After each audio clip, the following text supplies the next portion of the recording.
आसतु आज आम कंचा टमाटो सहित किसी कंचा पत्र देकी आम पतुआटा बनइबा। यही पतुआर स्वाद अलग प्रकार होता है। यही पतुआटी देकी आम जदि भात कि पखाल कि मुढ़ी खाऊचे तेज अधिक स्वादिष्ट लगी था। जेकोसी खाद्य खाइला बेले खाद्य सर जाइथिबो किंतु से पतुआटी रही जाइथिबो। यही पतुआर स्वाद गोटे अलग प्रकार होता है।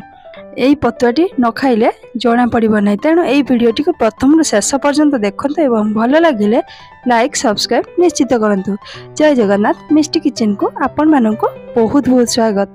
आसतु यही पतुआ रेसिपी को आम स्टार्ट करना। प्रथम किसी कंचा टमाटो नबा एवं आलू को ये छोट छोट काटी नबा एवं बैदी कखार को छोट छोट काटी नबा एवं से मसला हिसाब नहीं गोटे पियाज किसी रसुण हाफ चामच जीरा एवं गोटे बड़ चामच सरिष।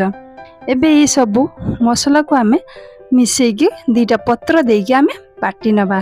कंचा पत्र बास्ना अलग प्रकार। तेणु यही पत्रटे देकी आम जब पतुआटे बनाऊे तेज अधिक स्वादिष्ट लगी था। एबे आसतु गोटे कड़े बसि नबा। से किसी तेल गरम करनबा। तेल गरम होला परे आमे काटी रखिथिबा से आलू एवं बैदी कखार को किछि समय भाजी नबा।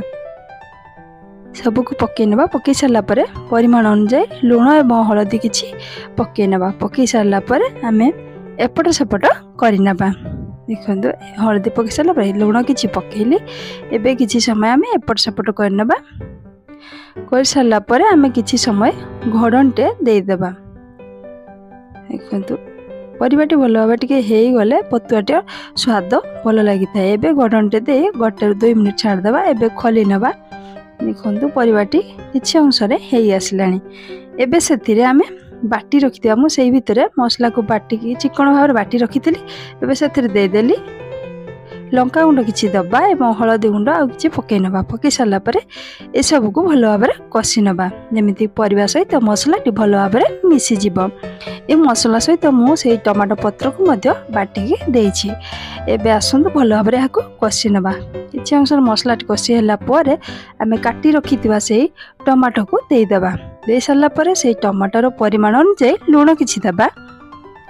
दे सारा पर यहाँ भल भाव कषि नबा। यही भाई भाव में आम जब कषिकी पतुआटे बनइबा तेबे अधिक स्वादिष्ट लगी। तेबे घोड़नटे दे 2 ରୁ 3 मिनिट देदेबा। खोली नबा घोड़नी को। देखंतु पतुआटी मोर भल भाव में आसला। आउ किछि समय आम एपट सेपट करवा जहाँकि तार पानी अंश जहाँ भी थी भल भाव में सुखीज एवं पतुआर टेस्ट बहुत स्वादिष्ट लगे। एबे देखंतु पतुआटी मोर भल भाव में आसला। पूरा पूरी भाव में सुखिला गला। पानी अंश रही पतुआर टेस्ट कम लगे। तेणु भल भाव में यहाँ एपट सेपट कर सुखई नबा जहाँकि पतुआर स्वाद अधिक लगे। एबे देखो से पतुआटी मोर भल भाव में होगला। एबे अन्य पात्र को खोली नबा। पतुआर यही पतुआर स्वाद भल लगी से बास्ना बहुत भल आसे कारण कंचा टमाटो सहित कंचा पत्र जेहेतु ए मिसी तेणु तार स्वाद अलग प्रकार होता है। एबे मोर भल भाव में से पतुआटी बनीगला। अन्य पात्र को खोली नेली।